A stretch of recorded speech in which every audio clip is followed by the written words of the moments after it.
Welcome to Raisable Session. Super happy to be back with another great opportunity and another great speaker. So let me briefly remind me about Raisable, about our mission. We help international entrepreneurs to integrate into Silicon Valley to prepare for fundraising, refine, and sometimes to execute even go-to-market strategies. And very important thing is to build network with Silicon Valley leaders, VCs, operators, and often even before you or founders arrive to Silicon Valley. And in the past few weeks, we had amazing guests already. We were super happy to have Susan Fletcher, who is the VC fund manager, Stanford MBA, and the recording of the meeting is on our YouTube channel.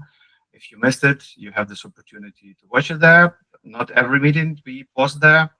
And also, we had Vlad Voskresensky, who built a company to 1 million paying B2B users, raised $30 million, partnered with Oracle, Microsoft, Salesforce, and share really great insights about entrepreneurship here in Silicon Valley. And today, I'm super excited to welcome another amazing entrepreneur and super angel, Alexei Chemenda, YC alumni, scale Adikteev to 65 million ARR, maybe more. We all know that. It grew since last time. We're past 100 million ARR. Yeah. Okay. So we will change that in the description. And invested in 200 plus startups. Now building Poolday.ai. And I will let my business partner and my friend Sacha, who's moderating this session, to introduce better Alexei. A few more words about Sacha Ledan, who is an ex-program director at Stanford GSB, worked for Stanford Accelerator, StartX, and currently my business partner at Raisable. So, Alexei, Sacha, thank you for being here with us today. And Sacha, giving the floor to you. Thanks. Thank you, Phil. Thank you, everyone, for joining. Excited to have this chat with my good friend Alexei, I've known for a very long time. So yeah, Alexei was founder of Adikteev. As Phil said, he was accepted to Y Combinator. It was actually the first French company ever accepted to Y Combinator in 2014. Then scaled it. They got acquired. And then Alexei continued his journey as a founder, has founded a number of other startups since, all the while investing as an angel, mostly in France, and helping people actually get accepted to Y Combinator as well, and kind of facilitating their transition to the US. And currently is the co-founder and CEO of Poolday.ai, which I'm sure he'll scale to 100 million soon enough as well in ARR. Congratulations on that mark, by the way. Thank you. So jumping right in to our discussion around go-to-market in the US.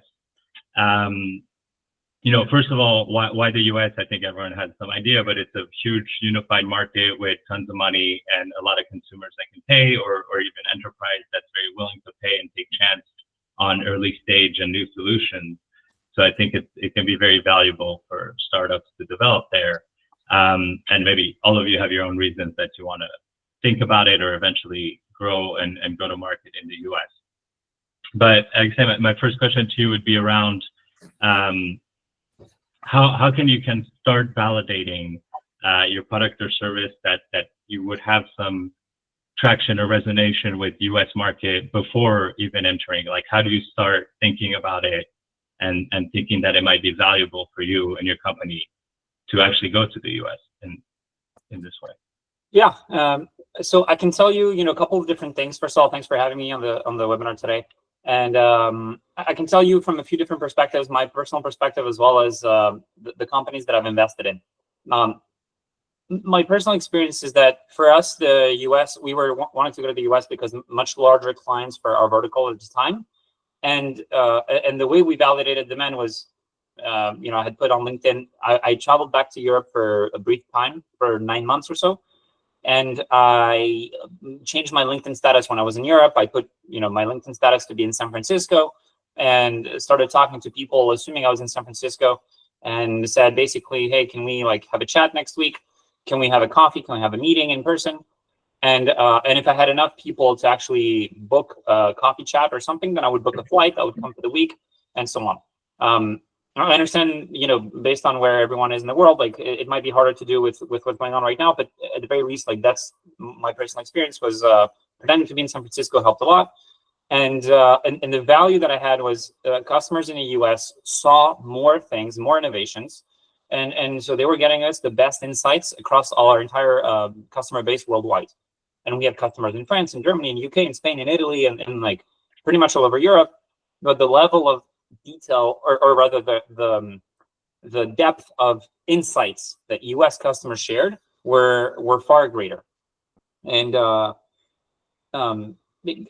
think for me, that was like the fastest way to validate a product. We wanted to build a leader worldwide. And we knew that or at least we thought that to do this, we would really need to talk to US customers and be exposed to like the real competition, if you will. There's of course another playbook, which is you can get insights from the US and build in Europe, because your US companies are struggling in Europe because of fragmented markets, languages, laws, like for so many reasons. So there's another playbook for this, but I guess if the theme is going to go to market in the US, that was like our way to do this. And we went to events. We went to events organized by like in our industry. We met a bunch of people. We wanted to put our product out there, and we were just trying to sell. We were not necessarily asking for feedback. We were literally trying to sell, and anything other than a closed customer, we would push to understand like why. And chances are early on, like there's not going to be a lot of closed customers, but pushing hard for close, and then falling back onto, okay, well, why are you not closing? That gave us real insights. Oh, that competitor is better for that reason. Oh, they have this. It's not even a feature thing. It's usually, what I realized was usually it's like people think, oh, I needed to add this feature for my product to be great. The reality is more like your unique insight is wrong. And so for us, it's like, we can add a bunch of, even for Poolday, so we're an AI video editor. There's 1,000 features we can add every week. But what resonates with customers is not the features we have. It's is our unique insight valid? And if it is valid, then they will be okay with us missing the features because they know that we're going to build it up. So for me, that's the most important part, is validating that your unique insight is great, and validating that there is demand. There is a small demand for to have insane customer love.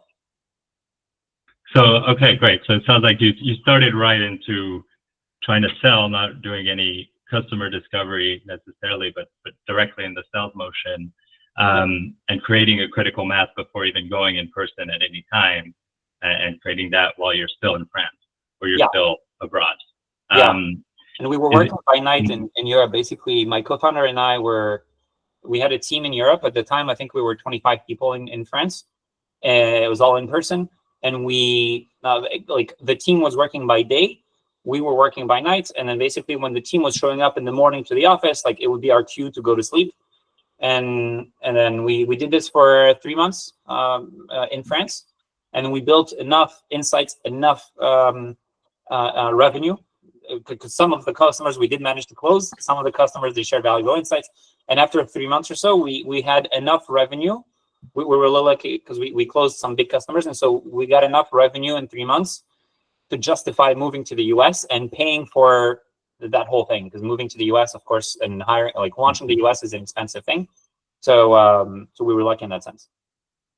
Great. Yeah. I see a question about how do you prospect for insights, but I guess it's not asking for insights, it's actually selling. You're actually just doing your sell motion in the US. So, but you did mention also not necessarily having a bunch of sales and maybe a lot of rejections. So is there other signals or metrics you're looking for that give you confidence to go there, even if you're not converting as much as in other markets or you're not selling as much? I mean, I guess there are two parts to this question, right? But if I just adjust like the last part of Victoria's question, like usually they just ghost after the request or sales call. That is part of the insight. So basically, there's a multi-step journey when you try to close a customer, right? There's you building a lead list. The way you build the lead list helps you narrow down on a specific vertical. For example, e-commerce. In our case, like e-commerce, mobile apps, mobile games, services. Like those are four verticals. which vertical responds the most gives you an insight, or which vertical flags you as spam also gives you like an insight. Then you build it. Then you ask for a call. You look for how many people in that list, or percentage wise, what percentage of people in e-commerce accept the call. That's a really unique insight, or like valuable insight, to know if you're hitting the right vertical. Once you do the call, you ask for the feedback on the call. So the problem you will run into in the US is that Americans are very optimistic, and they're very, everything is awesome. And you pitch your product and it's awesome. And you show a feature, it's incredible. And then they ghost you. So the key is to not wait, because if you let them leave that meeting, you're done, unless they are actually interested. So you're not going to get any meaningful information. And so here we did two different things. One, like I said, hard close. So we try to close on the meeting, and we packaged special offers, which basically said hey, if we signed the deal today, here's what I can do for you. And we were very pushy. And the other thing we did, which also worked well, was we basically turned into a humor meeting, and basically said, it feels like we're not going to sign a contract today. And to be clear, it was very obvious they were not interested. So we were saying it feels like we're not going to sign a contract today. Can we, I want to spend, if it's a 30-minute call, and minute 12, we realized it's not going anywhere. Minute 12, we stopped selling, and we asked them, look, it seems like we're not going to close. I understand. I don't want to push you into something you don't want. Please help me as a founder understand what's missing for me, and basically get their human side to kick in. And they're like, look, we booked the call for 30 minutes. We have 18 minutes. I could waste your time trying to sell you on 18 minutes, or you could be super valuable for me. I would love to have you as a design partner. If that rings a bell, tell me more about your day-to-day. And then we would go into we would transform that into a customer discovery call. And so there's multiple ways to structure it. For Poolday now, we do disco demo. So we do discovery on the same call. We do discovery first, and then demo in the same call. But in the past, that's what we did. And so hopefully that answers Victoria's question.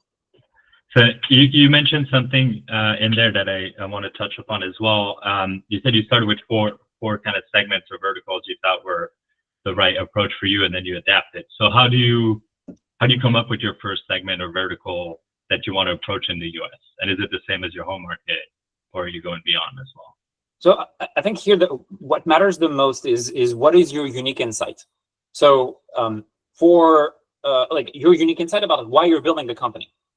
And in my case, the reason that I launched Poolday, so the AI video editor, is because Poolday helps you create and edit video super fast with all of the AI models out there.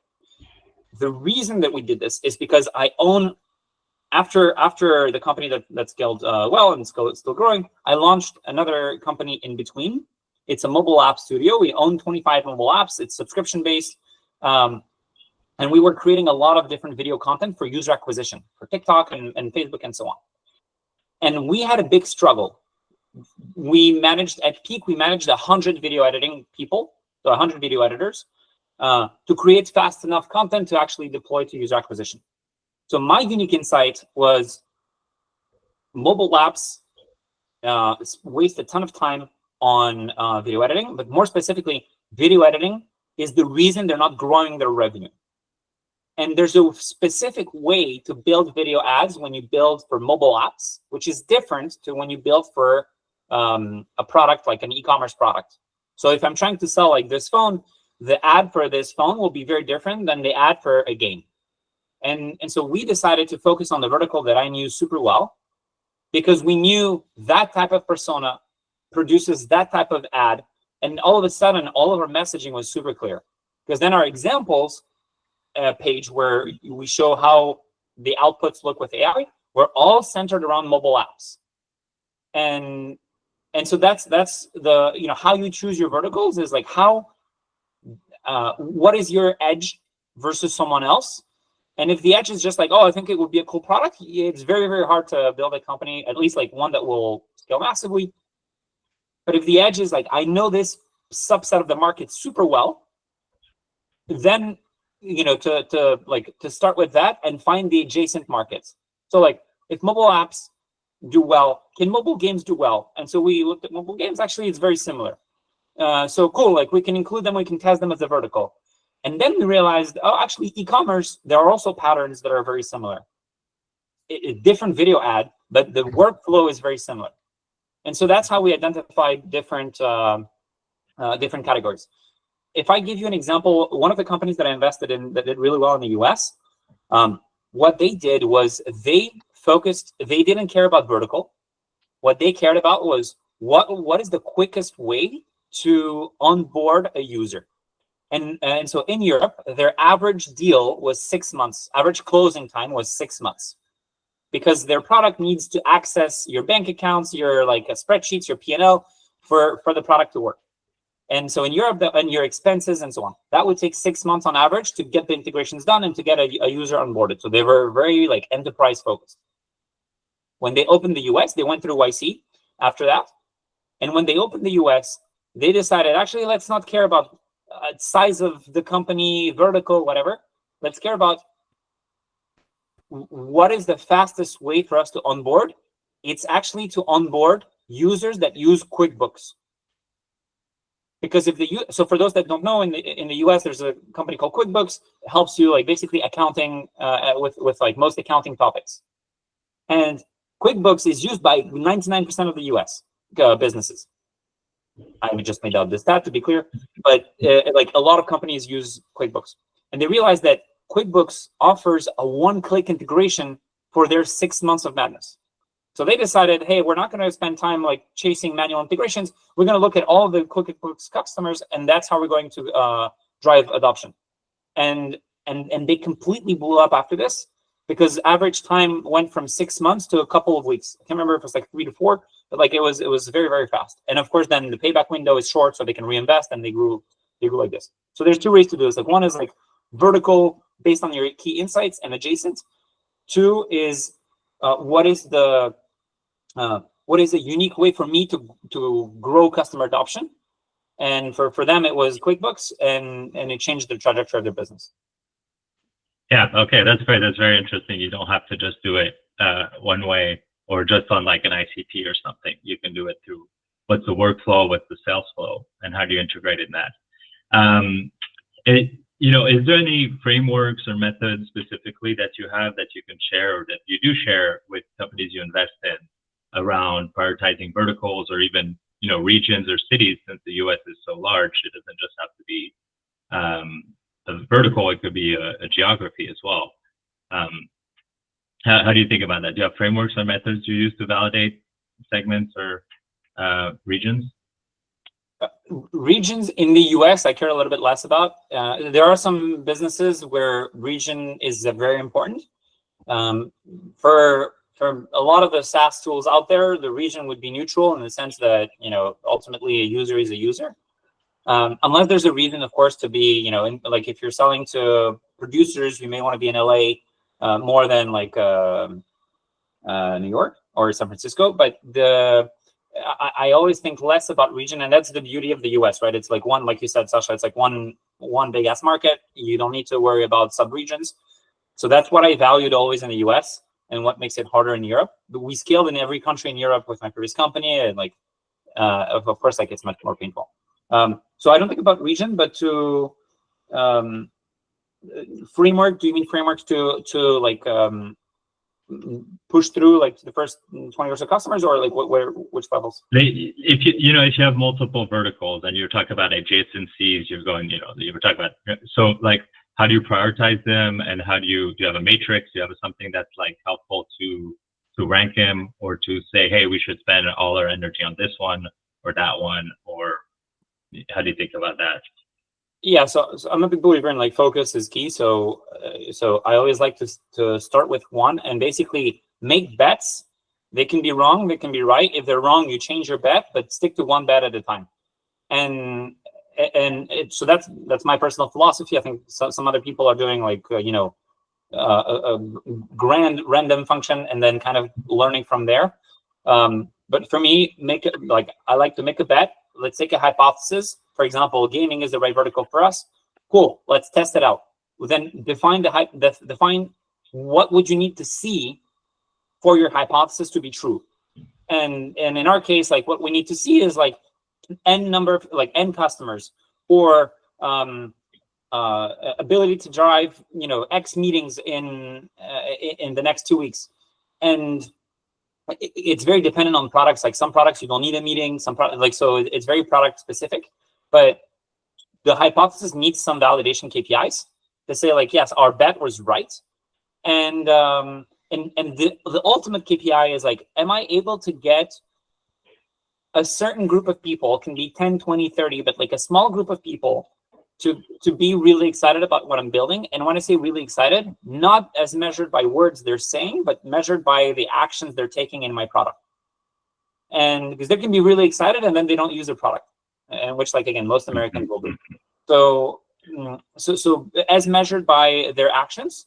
And we see, like, we have some users, to give you an example, like we have some users who spent, I want to say like at least 4 hours drafting like 4 or 5 pages pure feedback, and we see in the analytics like they're using the product a lot, they're like doing all sorts of shit. And then of course, like, we're early stage, our video editor is like very young, it's missing a bunch of features, we know this, and we want to prioritize the right features. When someone spends hours trying the video editor, they're paying, they're trying it, and they're giving us like a 5-page Word document on like, here are all the things, screenshots and so on. You know, it's a signal. So for us, like, that's what I mean by insane customer love is, and that's for me the level 1 of product market fit. Like there's a couple of levels of product market fit, but the first one for me is like, are you building insane customer love? And that's the best way to determine for me if your hypothesis is right. And then define a time frame. You know, it could be 2 months, 3 months, 1 month, but define a time frame. Be all in on that, or at least, like, again, that's what we did and what I recommend to companies I invest in. Be all in on this. If it doesn't work out, it's not a big deal because you'll have improved the product along the way and so on. Then make another bet, focus all in, and kind of rinse and repeat. Okay, yeah, so great. So it's good to set your framework first, your goals, your metrics, milestones you're trying to reach, and see and measure on a regular time frame or on a set time frame what the engagement is, what the sale is, what the feedback you get, and reassess. Yeah, the risk is not setting up ahead of time those acceptance criteria, because it's so easy to say, oh, but if we just build this, then they will be happy. Like, it's so easy. So, and it's the wrong, again, like, unless you're selling to like enterprise and they need a specific, you know, security thing or like compliance or some other BS, like, most companies they're not one feature away from them buying your product. And so if you don't set ahead of time like specific criteria, like, what do we agree on, like, we need to validate, and what does it mean to validate them? If you don't have that in advance, I guarantee you will be telling yourself, oh yeah, but you know, the meeting went quite well, I can push more, and maybe with this feature, and that's the endless cycle. Yeah. So, okay, switching gears a bit, saying you're starting to do sales. You have your vertical, you have your milestones you're trying to hit in a time frame. How do you adapt your messaging and positioning? Is there specific things you need to do to adapt your sales deck or website or messaging for US buyers versus Europe or other places? Yeah, so that's me speaking from a European mindset. You know, I'm originally from Russia and Ukraine. I grew up in France. So I've been in the US for 10 years and I have a US citizenship, woohoo. But I'm considering myself like a European, right? And when we moved here, of course, like, we didn't know anyone. From that mindset, what I think was the most valuable for me personally is to establish a set of companies that I admire. And admire usually means they did well, but that like are known to be good at growth or some other stuff. And I sign up to their product, I sign up to their newsletter. I get like as much input as possible from them, and then I feed that. At the time, it was like very manual. Now I just feed that into a GPT, and then to adapt messaging, I basically have an example of like, here's the 24 newsletters, here's the wording that I use. And every time I need to build a landing page, I just tap into the GPT and like, we test it out. So for me, like one is sucking out what's out there and what you admire the most. I lost you a little bit there. For me, what's most important is like sucking what's out there that's great and using that as inspiration.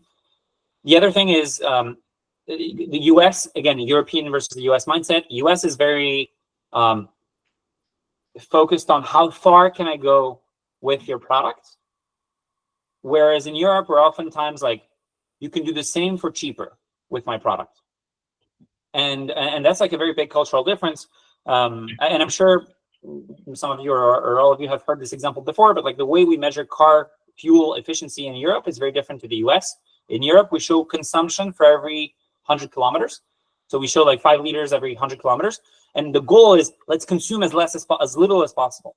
And in the US, we show miles per gallon. So like, given your tank right now, how many miles can you drive? Or like how many miles can you drive on a gallon? But anyways, it's like with what I have, can I do more? And so landing pages actually need to be a reflection of that as well, which is not like cheaper. Like cheaper is like it means your product is broken, or like there's less value, or like at least that's the perception from the US. And so it's to be very concise, very direct, and to show not the features of your product, but the results that the customer will get because they use the product. And then pricing as well. Like I include pricing in messaging in the sense that pricing is part of your messaging, like what you announce to the world. And we did a big mistake, or I did a big mistake like early on, was we underpriced. And I didn't quite grasp early on the size of the market in the US. I was 22 years old, and like, I didn't have much data to play with. And I realized that in my first meeting, I completely messed it up. It was with a huge company, and I messed it up because I pitched them $100,000, which to me was like insanely high.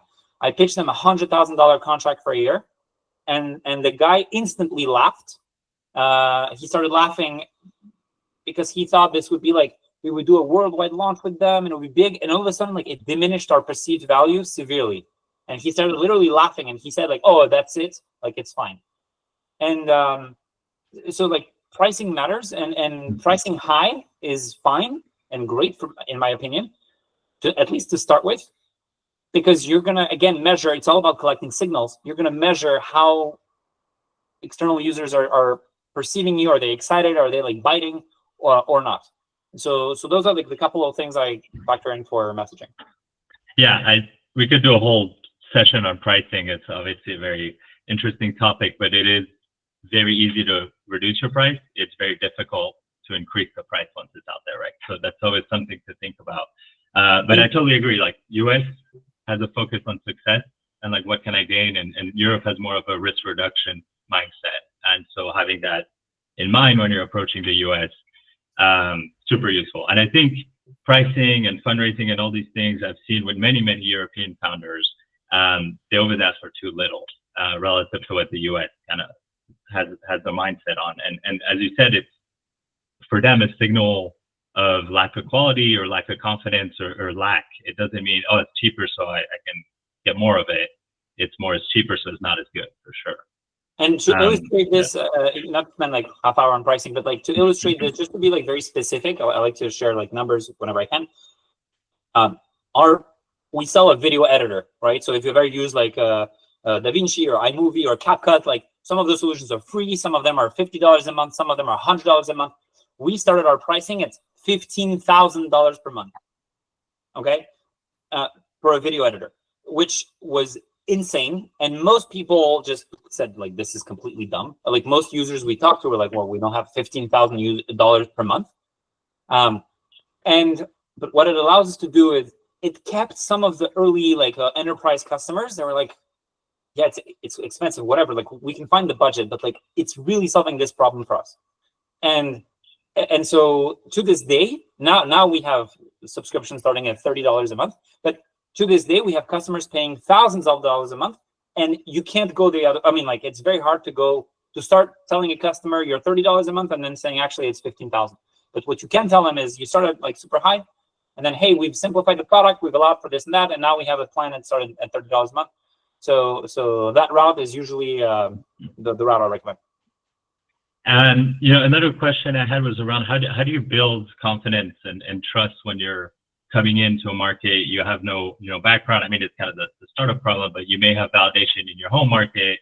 How do you recreate confidence in customers in the US? And you mentioned earlier design partners. You can do pilots. Like, do these things come into play in your opinion when you're coming into this new market?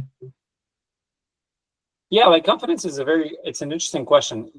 Confidence is for me just a matter of repetition, and it's like I used to do sales cold calls for one of our companies, and like I'm terrified of calling people. I really fucking hate calling people unannounced, like cold calling. And so what I would do is I would set up and I got coaching and so on to be able to actually get it done. And really, like, my main take is, you just have to allocate a session and turn off your brain and only do that. And if you do, like, the first cold call you do is incredibly hard. It's very painful. Guy hangs up or insults you and you're like, I'm sorry. And how fast you do your second call will define, like, if you're going to be a successful cold call or not. And if you just immediately go into the second cold call, that's it. And then you can do like 50 cold calls in a row, and you just no longer think about it. You're a machine. So for me, it's same goes for confidence. It's what can you use to seed your initial confidence. If you have existing clients, great. Have case studies. If you have clients abroad, it doesn't matter. It doesn't matter in the sense that, like, you can use them. It doesn't matter if they're abroad or if they're in the US. Of course, it's better to have US customers, but nonetheless, it helps. And all you don't need full confidence for your first meeting. You need enough confidence with your existing clients, your case studies, or whatever it is, your metrics, to pitch one customer, and then go into a tunnel of meetings, basically, where you no longer think about that. And to this day, like, for example, in December, I don't know if I shared this stat with you, Sacha. In December, we did like a teaser announcement, and I did 243 calls with customers in 3 weeks. And there was Christmas, so I couldn't do, like, 1 week was basically up. And like the first meetings, it's like the feature is half broken and so on. Like, but then after like a few meetings, okay, you're set, and so your confidence is just a matter of repetition. If you have enough repetition, you no longer think about it, and then you have full confidence. And to kickstart it, like, existing clients sure helps. Oh, great. Okay, that explains why I didn't see you in December then. You didn't just ghost me. But also, I'd say, like, confidence can be built also with vulnerability. Like, there's another way to think about confidence, which is you can reach out to people and say, hey, we're doing really well in whatever country I live in. I'm confident we can expand to the US, but we need some design partners and some key partners to really build for them the best possible solution out there. Can you be that partner for us? And like, that level of vulnerability opens a lot of doors as well. Not the same doors, but very quality doors, high quality doors as well. So I guess, like, there's two ways to do it depending on your personality. And like, I don't think there's a better choice, just whatever personal option. Yeah, you gotta be aligned with who you are in a way and use your strengths and not focus on what you're good at. So I want to be mindful of time. I have a few more questions, and I want to let it a little more open to everyone else if they have questions. But I wanted to ask you, when do you know the timing is right for you to go to the US? And you had this experience. Maybe a lot of the startups you're investing in have this moment of like, should we do it? Is it now? Like, how do you know the timing is right, or if it ever is? This is probably where I see most founders fail. Is they choose to go in the middle. And so there's three opportunities usually in a startup to go to the US. One is the very beginning. You decide to launch, you go straight for the US. Whether you live there or not doesn't matter, but like you say, we're gonna nail the US. That's a great opportunity. Like, that's a great thing to do, but most people launching a company in Europe don't do that. They focus on their key market, and like, it's actually pretty good way to do this. The second opportunity is once you have enough traction in Europe and you're like, you start to see like the bricks assemble and it all makes sense. You're like, cool, no, we should open the US. But you're not at a point where the company can run without you in Europe. And that's like recipe for disaster. You either have multiple co-founders and then you have to split the co-founders and like one stays in Europe and or like however many co-founders there are, but like N founders stay in Europe, M founders stay in the US. There's disconnect in communication. It's early stage still, so like communication between founders matters a lot. The teams are no longer aligned. Your focus is on the US, their focus is on Europe. Like it's a total shit show, and I've seen this like every single time. It just fails. And the third opportunity is like once you're just like unbeatable in your key market, or like in Europe or wherever that is, and then you have teams in place that run autonomously. And I always love sharing like how I determine, I said like you have a hypothesis and you need validation criteria for the hypothesis. So for me, the validation criteria for the hypothesis, are we ready to go? Like we're ready to go now in the US and that's one my wife really loves, is can I go on vacation for 3 weeks and the company in Europe is still doing super well?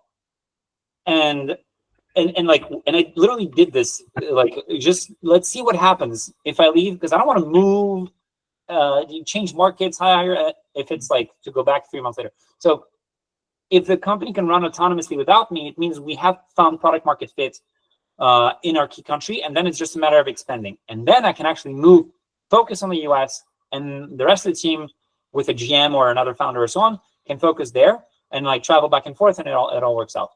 Or day one. But until you have at least like level 2, I don't know, we might talk about it, but there's 3 levels for meeting product market fit. One is insane customer love. You don't have many customers, but you have insane customer love. Level 2 is you have strong demand for your product. And demand can be paid ads, it can be referral, organic, doesn't matter, but like you have strong demand for your product. And level 3 is efficiency. Like you're able to do this efficiently. So if you spend $1 on ads and you get $3, it's efficient. If you spend $1 and you get 50 cents back, you may still grow demand, but it's like it's not efficient. And so level 3 is efficiency. I would only open the US before step 1 or after step 3, and never in between. So that's great. That's, I think, super helpful. So you have kind of 2 main timings, at the beginning or at your post level 3 product market fit, as you define it. How do you see, the role of like accelerators like YC or programs like Raisable, or maybe VCs or investors to help you make the transition? And I imagine it's different people if it's right off the bat or if it's later on. For me, it was game changer. So I went to YC in January 2014. We were students back then, and we were software engineers in Paris, or software engineering students in Paris. It was a game-changing experience because we got to be introduced to people in the US through a kind of like high path, open door. What matters the most, like having a partner that's local that knows the US is a game changer. Like, and then you can have like an amazing game changer or like a small one or a middle one, but no matter what, it can help. The only kind of thing that I would prioritize when picking a partner is how much time will they take me, or how much time will they take away from me? Because what matters early on is mostly like talking to customers and building the product. AKA like write code. Actually, I think it's one of YC. Yeah, there you go. I have the YC cheat sheet, and if you look at number 7, it's I don't know if you can see. No, it's like not really. Yeah, you're gonna have to tell us. There you go. Write code, talk to users. Like that's it. So so that's all that matters. So what I would do is I would pick a partner that doesn't take, like, understands my time is limited, but provides me with key insights so I don't have to spend 3 weeks figuring it out. And so both, like, obviously, like you're super connected to the ecosystem. YC is very connected to the ecosystem. Like I would find people that do that. And then, like I said, there's different levels.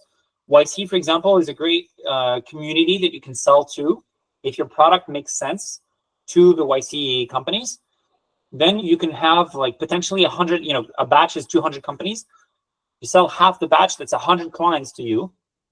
It doesn't matter the revenue, like even if they're paying just $100 a month, that's 10K MRR right off the bat.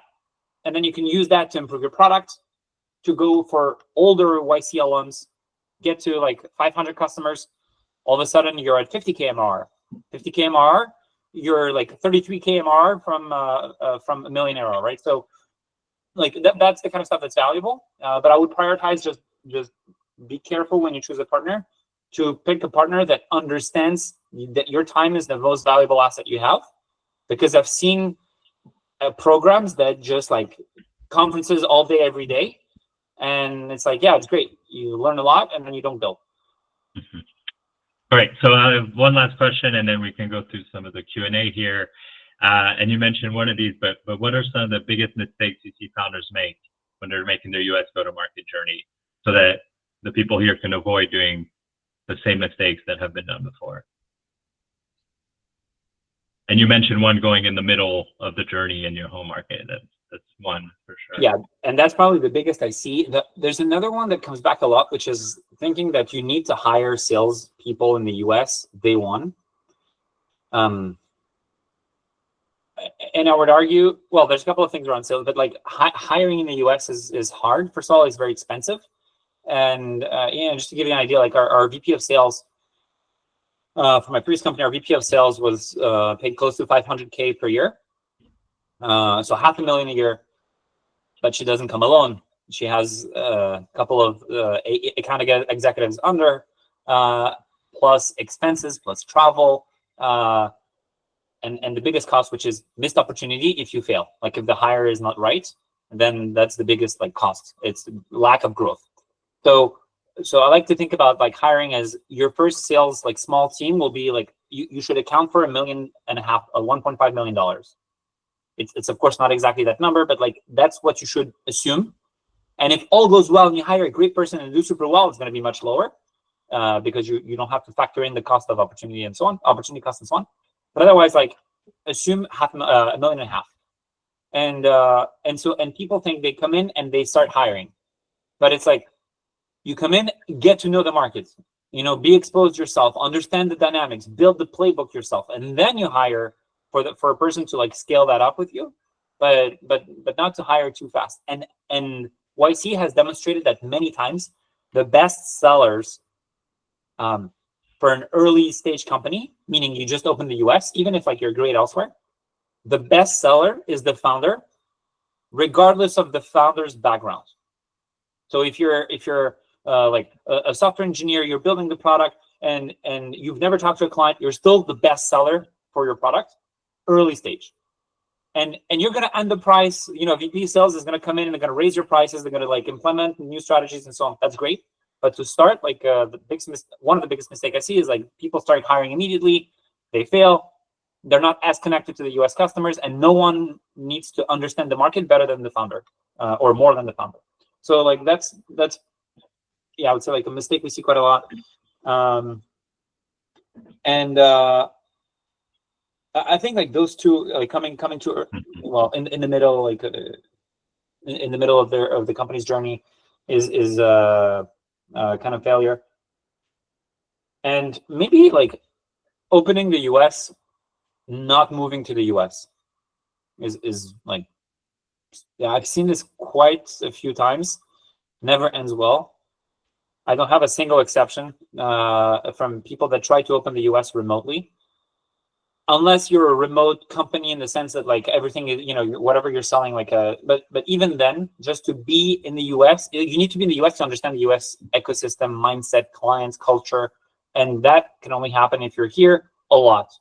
So if you spend 6 months per year here, like it's good, but it's really like living here that you need to live and breathe with the same oxygen as your customers, and that's something that I've seen fail every time. Great, that's super helpful, I think. So I want to jump into a couple of questions we have in the chat here. So Anthony asked, what sales channel work best for looking for prospects in the US? That vastly depends on what you're selling and how much you're selling, what industry, and so on. So I'll give you a couple of examples that illustrates what worked well for us in the different companies. But again, it's like very product specific. So if you're selling toilet paper, your sales channel is going to be very different than if you're selling like a Stripe, right? So it's like hard to answer a broad answer. So I'll give you mine that work for us. For us, trade shows. So we were selling at the time to marketing managers, and there were trade shows that were very targeted on bringing those people together. So going to trade shows, as long as it's qualified, was for us. It was actually it was the #1 channel for customer acquisition.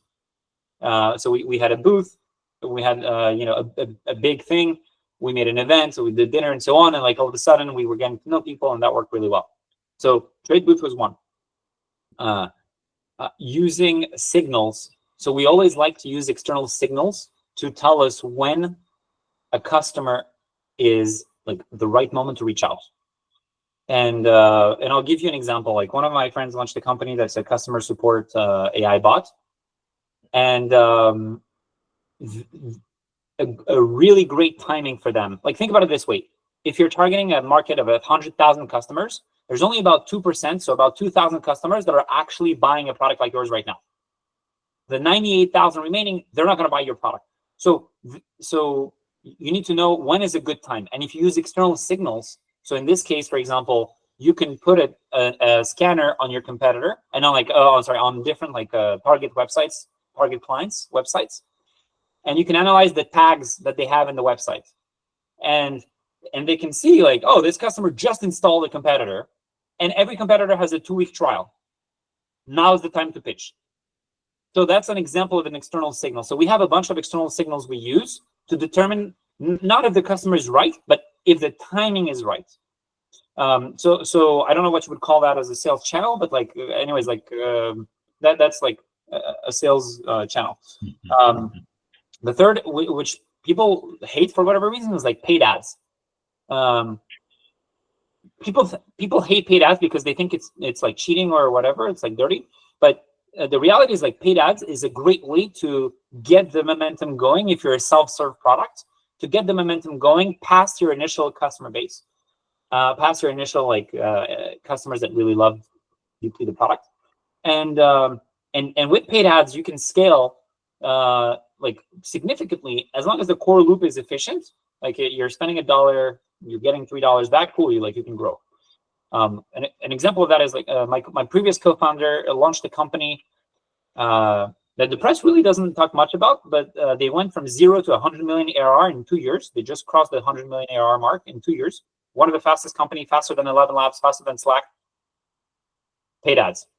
Because they're focused on SMB, small ticket value, like starting price is $50 a month. Paid ads scaled super well, built a core loop, and so on. So like those 3 channels are, I would say, what worked extremely well for us or my close surroundings. Great. And outbound, of course, is a basic one. Of course. So actually about outbound, we have a couple questions here from Dimitrio. First one is, when you did cold sales, how did you introduce yourself? And second one, somewhat related maybe, how do you manage situations when your product demo failed during your call? Okay, that's a great question. So can I just ask a clarification? What do you mean, how do I introduce myself in the sense, like I introduce myself as, hi, I'm Alex, I'm the founder and CEO of Poolday, basically. And I introduced the context of the call with basically saying like I said, either I'm going to sell or I'm going to sell and fall back to discovery. So demo, disco, in that order. If you can maybe Dimitri, could you say, or maybe it's, what's your hook? How do you hook them in the first 10 seconds on like, where you're putting your value proposition right off the bat, or what's the positioning when you sell? Okay. I'd imagine like, what's your first, I did a lot of cold calling at some point too, and instant reaction of people, they want to say no, right? Like, so how do you get them through the resistance right away? And what's the first couple lines that I'm sure are practiced and you have a script for? I see. So yeah. So yes, very industry specific. Our script for our like structure for one company is very different to the structure of another company. But one thing you have to, like, a couple of things I always keep in mind. One, I have to deeply believe that my product will help them in whatever they're doing. We're not saving lives, to be clear, but like we'll help them in whatever they're doing. If I don't believe that, like this, I don't have any authenticity in the call. Two, I want to make sure that I understand all the time, or I keep in mind all the time, that I'm not going to sell them on the call. If it's a cold call, I'm not going to close them on the call. I'm not going to even sell them on the call. All I want is to get a call on the calendar. And so when you switch to that, then like your entire attitude changes, because you understand like it's fucking painful to receive a cold call. You're grateful that they even talking to you. So so understanding, like aligning goals. And so one of the companies, we start straight up front with basically like, look, I'm not going to sell you right now, but I saw, and usually I tie it to like, again, external signals. So I saw you posted this on LinkedIn, or you like whatever like external signal you're using. I saw you just installed this tag on your website, and I think we can really, and now would be a great time to test our product. All right. So external signals is, for me, has been by far the best way to get someone's attention, because it's like it explains why am I reaching out now, without me saying here's why I'm reaching out now. And then the second question was around what do you do when your demo fails during a call?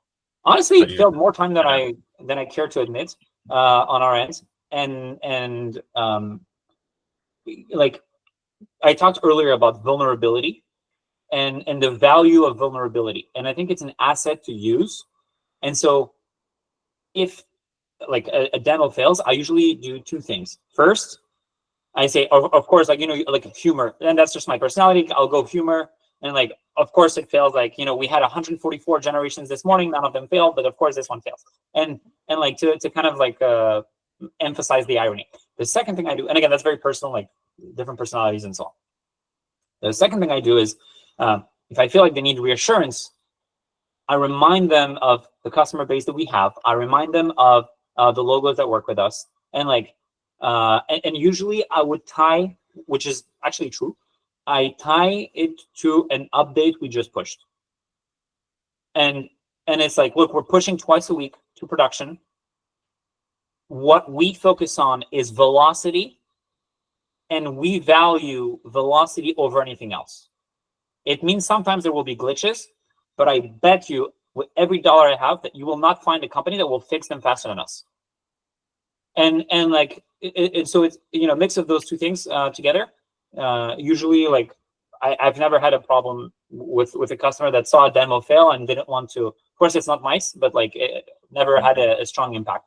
And again, if you think about deep customer love, if a customer walks away because of a demo failed, you don't have insane customer love. If that's what it took to get them away, right? That's great. I love the use of humor, disarm them a bit, and also building credibility. You're like, oh, it worked 144 times before, but this is the one that's like mixing that in, and your value proposition of speed. We have another question about Julien. So once you bring on a sales team, how do you share what you know about the market and keep everyone aligned on your go-to-market approach? This one is tough. It's where we spend the most time like struggling, or at least like me personally. So the first thing we did was we did a bunch of meetings together, and they had to attend calls with customers, with existing customers. So not customers that would close. We record all of our calls. In the past, it wasn't the case, right? But we started 2 years ago. So we record all of our calls. So now if we onboard a salesperson, it's very easy to like tap into the recordings and like show them. So it's a much faster process.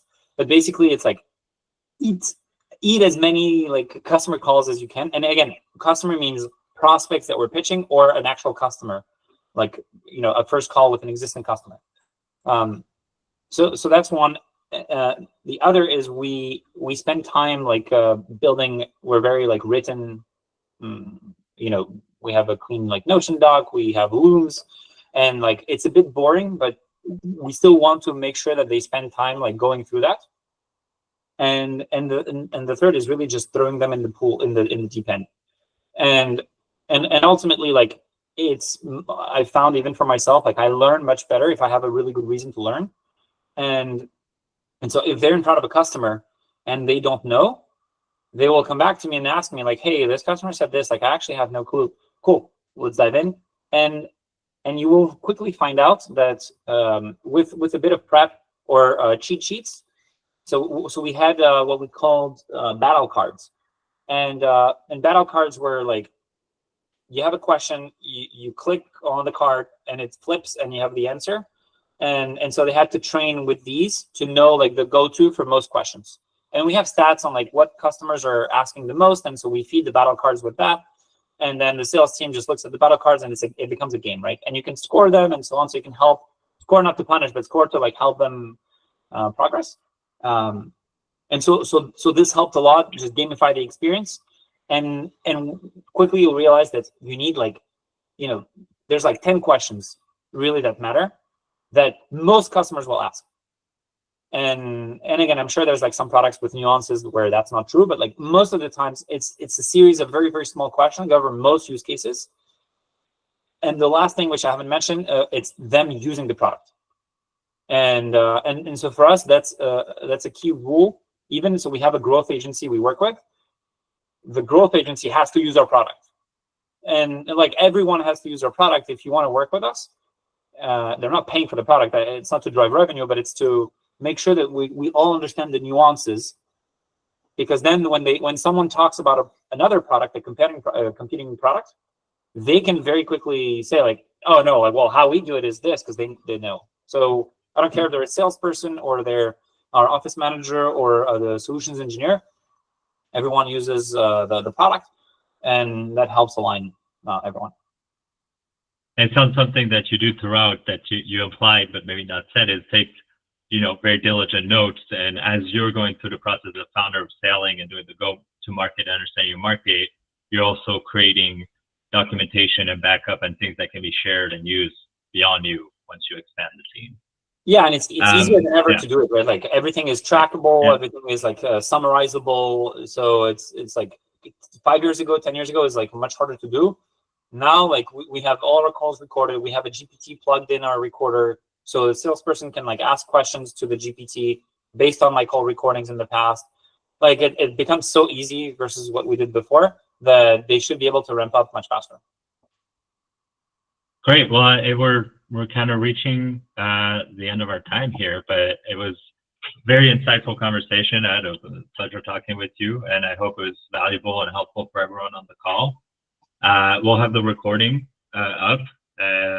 Alexei, thank you so much. Vasil, if you want to say anything to yourself. Yeah, I just want to say thank you, Alexei, for sharing your journey, your insights. It's very important that you also have the European mindset and the US one, because we usually work with international founders, and so that's why it was even more valuable. After every conversation, I feel like I have even more questions to discuss with you. So hopefully we will see you in our YouTube podcast as well, maybe discussing more fundraising part and mindset. How do you invest into founders and see you as some mentors? I also agree with you that it's very important, like, to concentrate the time when you work with anyone. That's why, like, practical stuff, execution is more important for us at Raisable. We don't do even one-on-ones because I don't feel like it's the most efficient way, mostly in the small groups. But anyway, so I just want to say thank you very much, and thank you to everyone who participated. Stay ambitious, and see you at the next session. Thank you so much. Thank you for having me. Thank you for organizing, and thank you everyone for being here and the great questions as well. Thank you. Have a great day. Thanks, everyone. Bye. Thank you, guys.